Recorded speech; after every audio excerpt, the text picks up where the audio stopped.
In this video, we'll see how you can add healthy years to your lifespan, so you not only live longer, but also have more vitality to live life on your terms. I'm really excited to share these anti-aging secrets with you because they bring together the latest findings in biology, which looks at the internal molecular pathways in our bodies, and anthropology, which looks at the external effects of culture and lifestyle. It turns out that both scientists agree that there are things we can do today to extend our healthy lifespan, and these are what we'll see today. I think one of the hardest things to deal with in life is aging. Aging forces us to face our declining faculties, fading beauty, and impending mortality all rolled into one word. Why, God, why? We had a deal, let the others grow old, not me!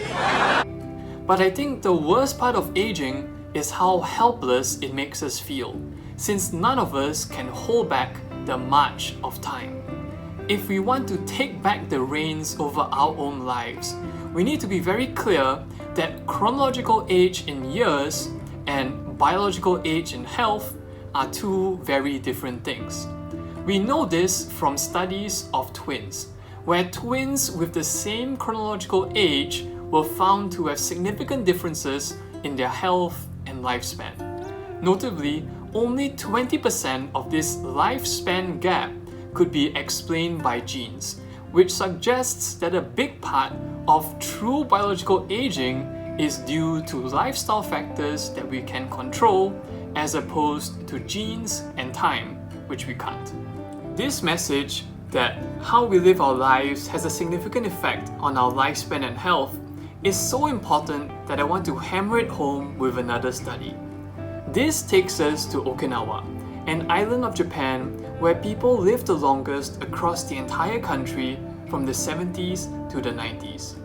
Scientists, of course, flock to this like bees to honey, trying to find the secret of longevity hidden in this faraway island.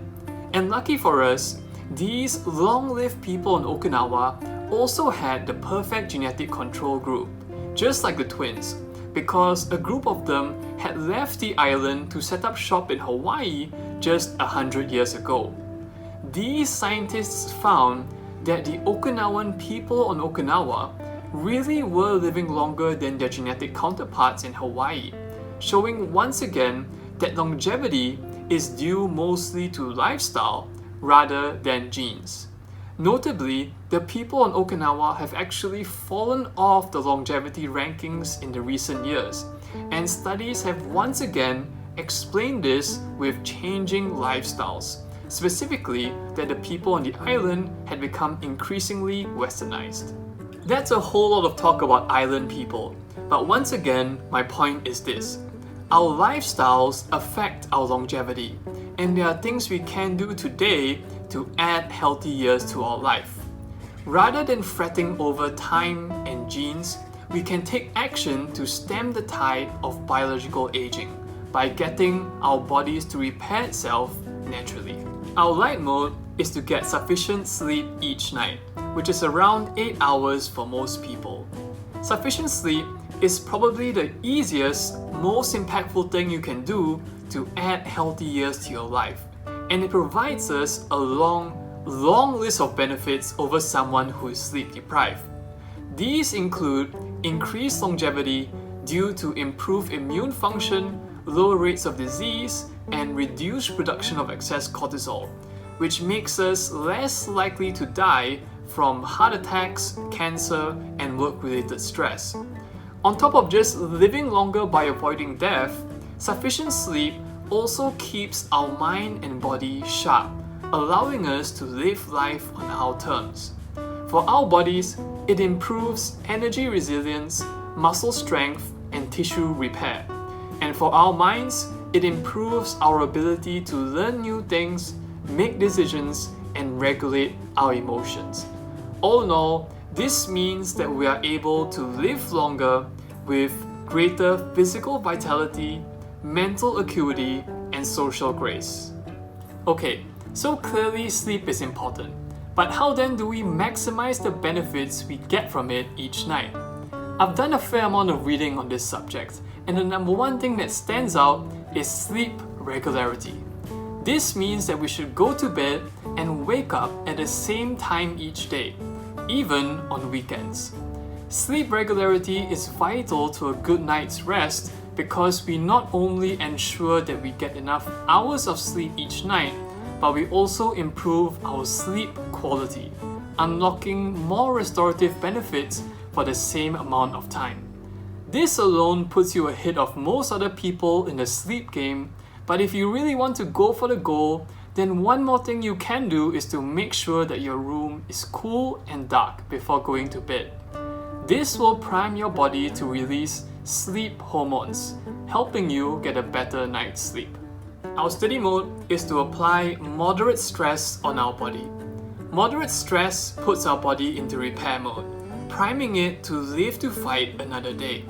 Specifically, two things you can do are to exercise till you're out of breath and to limit your food intake so you feel hungry now and then.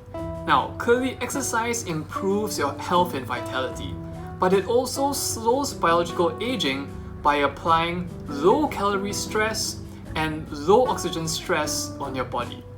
By increasing calories out with exercise and reducing calories in with limited food intake, we place low-calorie stress on our body, and this has been shown to extend the lifespan of every species ever tested, from monkeys to rats to flies, fish, and even yeast.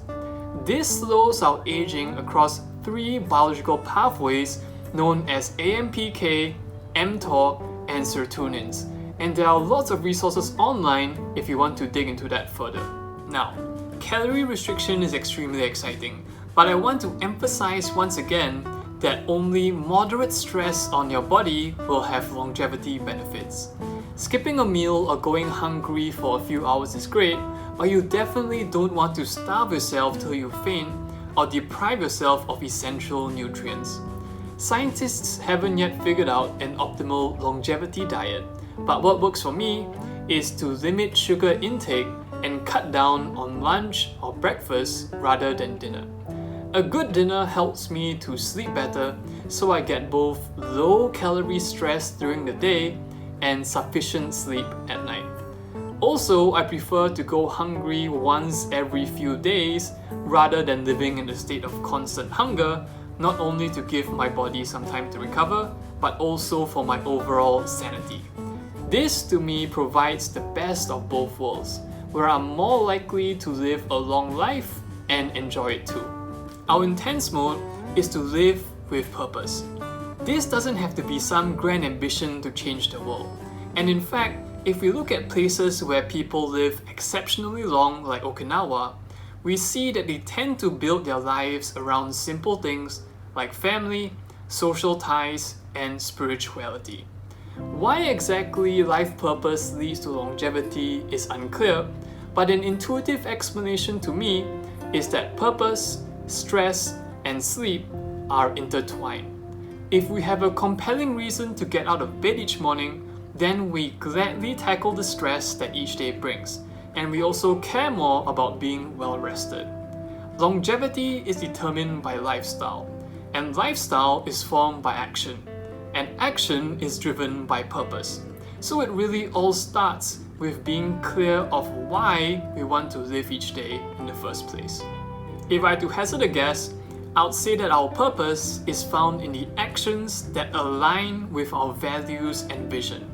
For me, this has recently just been about living each day well, by making progress in my health, relationships, career, and personal journey.